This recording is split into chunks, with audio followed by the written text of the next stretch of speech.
সূর্য তাপ দিচ্ছে আমাদেরকে, এই গরমেই বাঁচি না।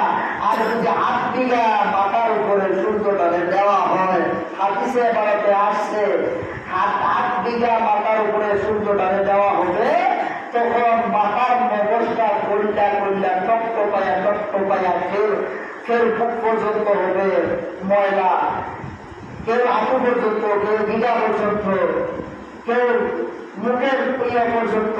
এটা সাতটা খাইতে হবে। নাউজুবিল্লাহ। এই যে ভয়াবহ অবস্থা, কার কাছে খেয়ে যাইবেন, কে কার কাছে কি বলবেন, বলার মতো কোনো শব্দ নাই। যার যার ইয়ানসি কেউ কারে উপকার করার কোনো ক্ষমতা আসেনি, নাই। মা আয়েশা বলেন, ইয়া রাসূলুল্লাহ, ইয়া হাবিবাল্লাহ, কিয়ামতের দিবসে ছেলে মেয়ে মা বাবা আত্মীয় স্বজন যারা থাকবে, কেউ কারোর জন্য সুপারিশ করার ক্ষমতা থাকবে। নবীজি বলেন, ও আয়েশা, ওই সময় কেউ কারোর সহযোগিতা করার